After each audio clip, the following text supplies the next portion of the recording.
ابھی کچھ دنوں کے بعد رمضان المبارک کی آمد ہونے والی ہے۔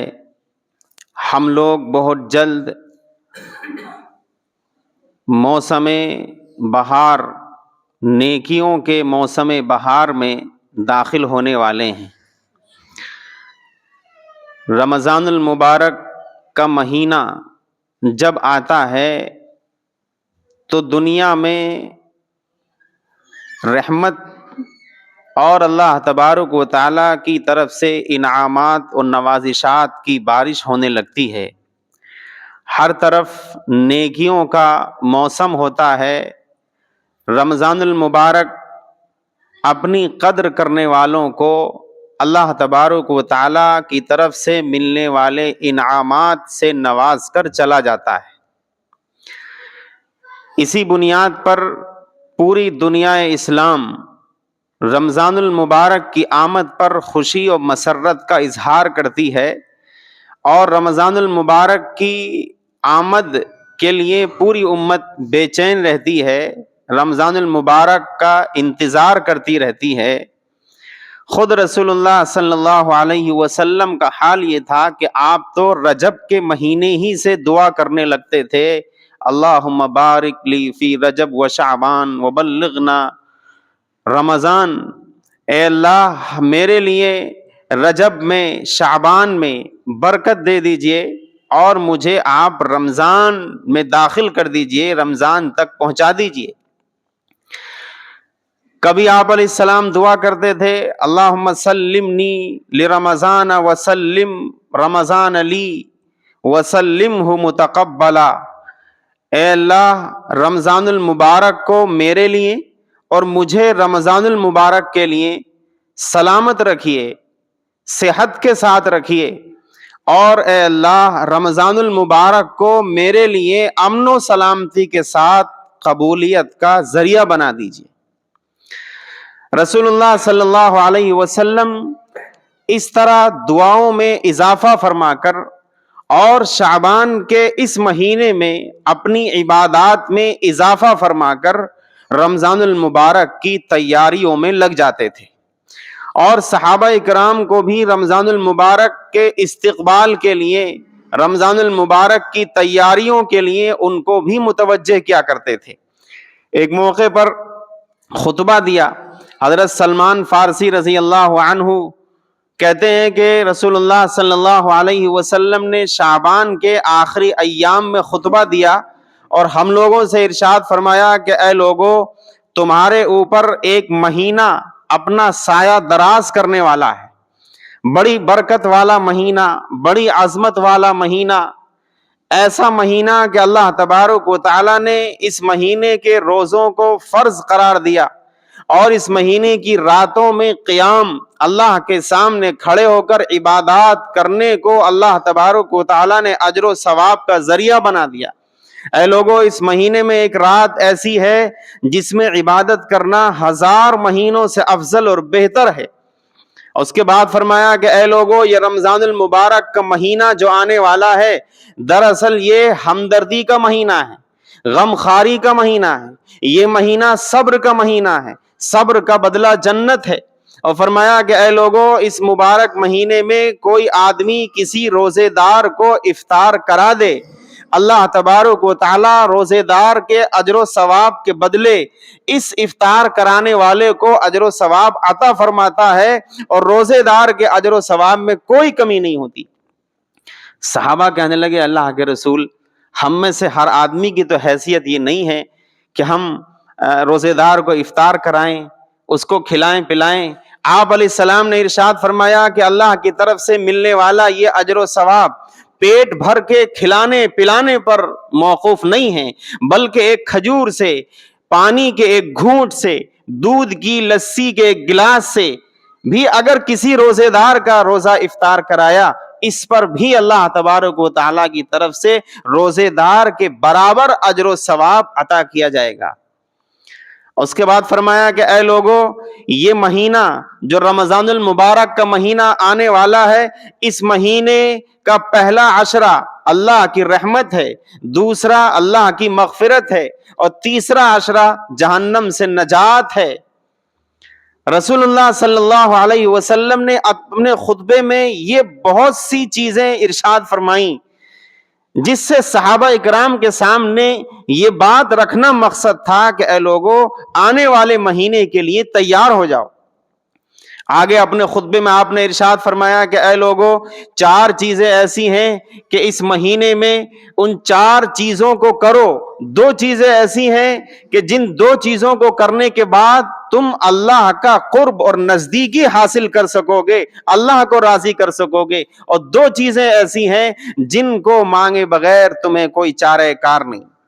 پہلی 2 چیزیں جن سے تم اللہ کے قریب ہو جاؤ گے وہ ہے کلمہ طیبہ لا الہ الا اللہ کی کثرت، اور دوسری چیز ہے استغفار، استغفر اللہ الذی لا الہ الا هو الحی القیوم واتوب الیہ۔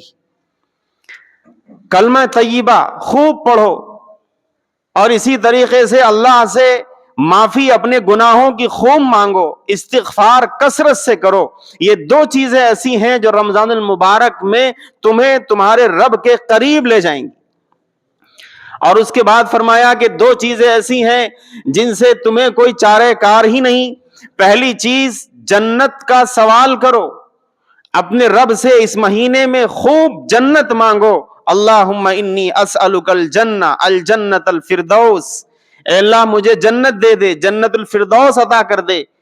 اللہم انی اعوذ بک من النار، اے اللہ میں جہنم سے تیری پناہ چاہتا ہوں۔ اللہم اجرنی من النار، اے اللہ مجھے آپ جہنم سے پناہ دے دیجئے۔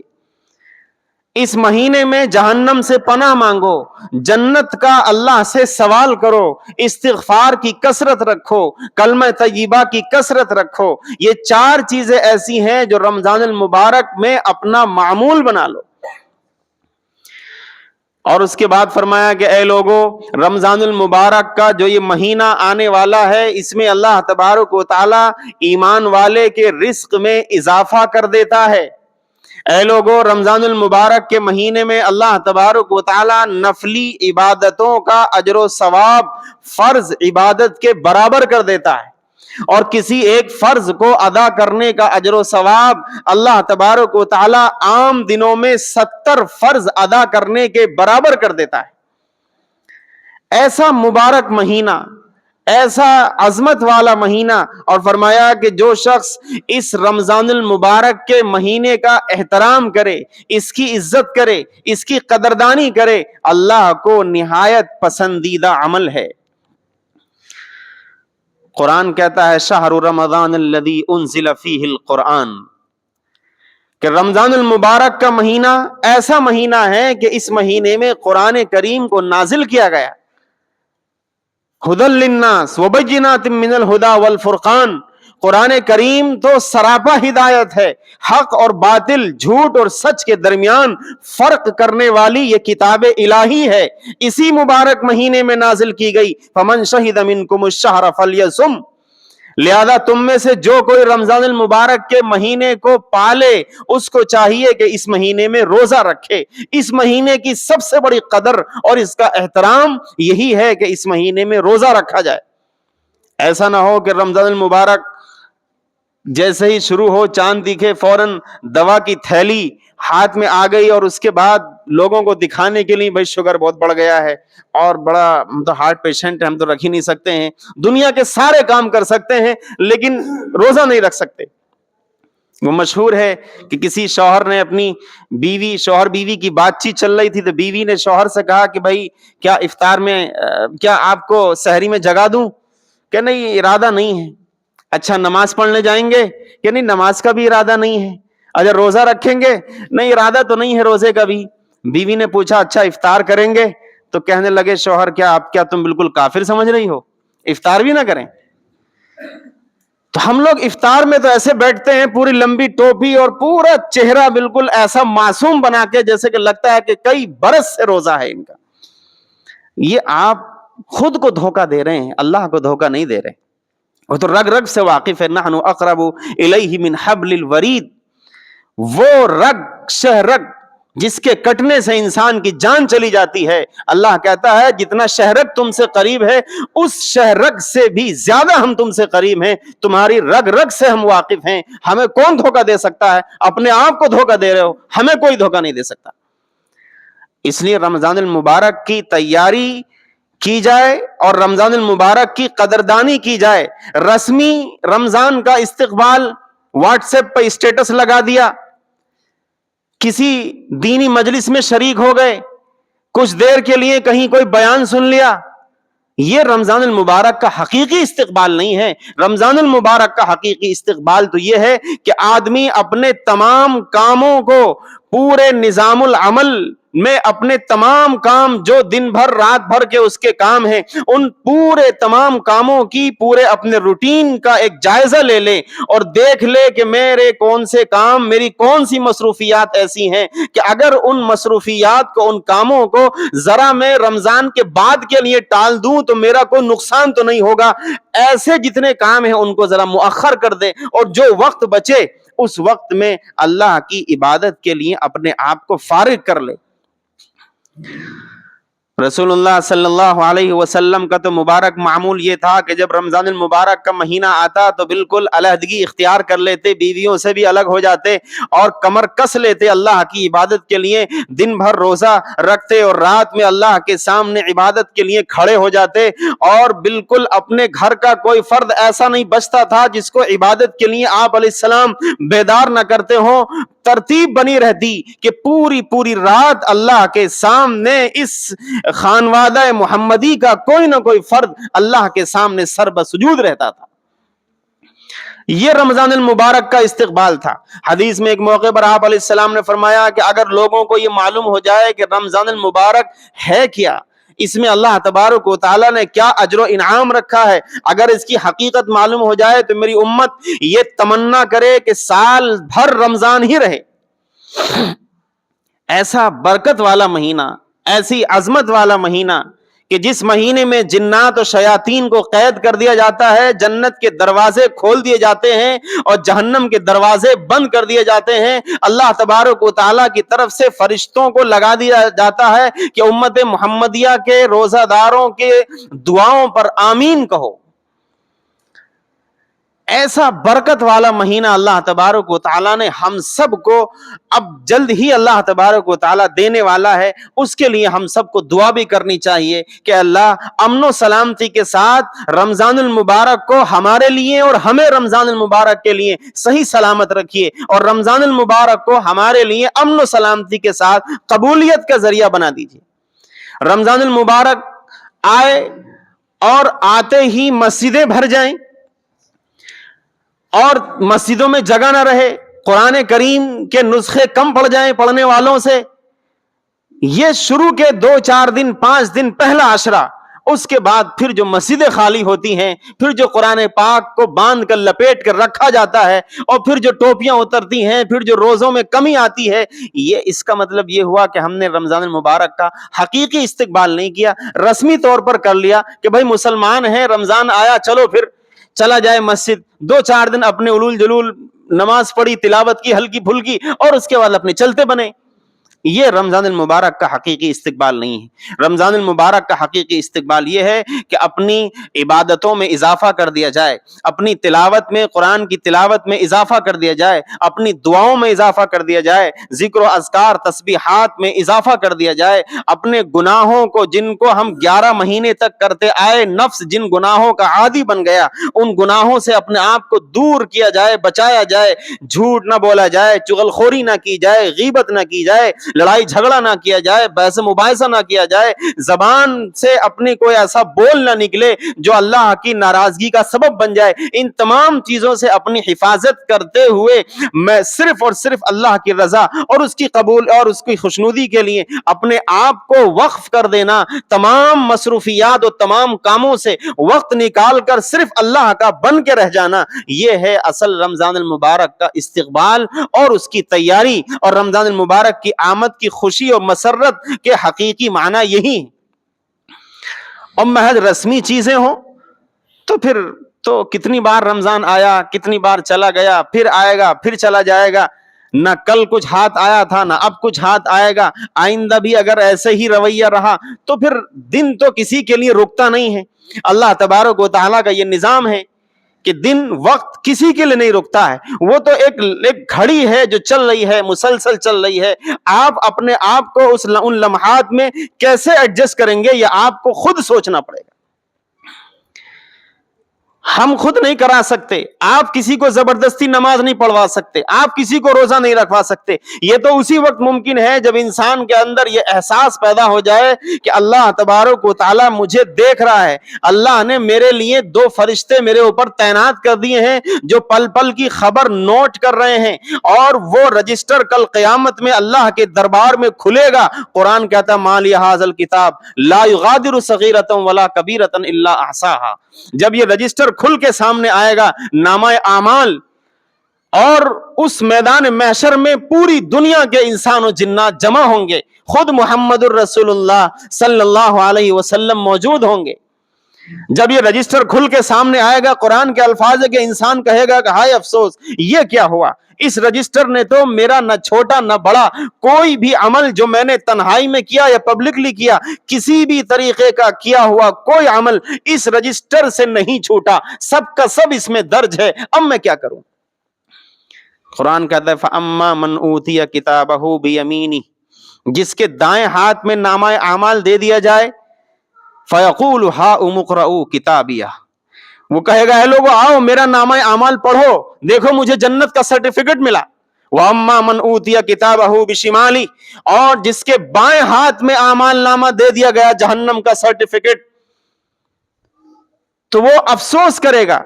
فَيَقُولُ يَا لَيْتَنِي لَمْ أُوتَ كِتَابِيَهْ وَلَمْ أَدْرِ مَا حِسَابِيَهْ يَا لَيْتَهَا كَانَتِ الْقَاضِيَةَ، کہے گا ہائے افسوس ہائے افسوس، کاش میرے ہاتھ میں یہ دیا ہی نہیں جاتا، کاش مجھے یہ نامہ اعمال ملتا ہی نہیں سرے سے، اب میں کیا کروں؟ فرشتوں کو حکم دیا جائے گا خذوہ فغلوہ ثم الجحیم صلوہ ثم فی سلسلۃ ذرعها 70 ذراعا فاسلکوہ، پکڑ لو اس کو، زنجیروں میں جگڑ دو اور جہنم میں اس کو پھینک دو۔ یہ قرآن کے الفاظ ہیں، اس لیے میری بھی ذمہ داری بنتی ہے کہ میں اپنے گریبان میں جھانکوں، مجھے اپنی قبر میں سونا ہے۔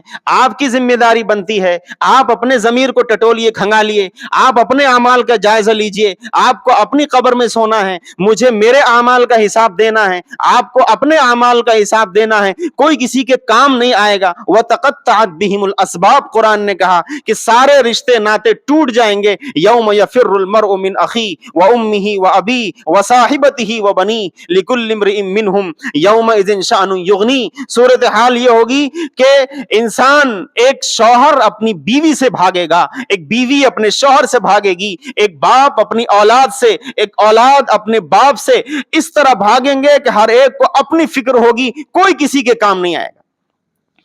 جو چیز کام آئے گی وہ ہے آپ کے اعمال۔ انہی اعمال کو بنانے کے لیے اللہ تبارک و تعالیٰ نے رمضان المبارک کے مہینے کو طے کیا ہے۔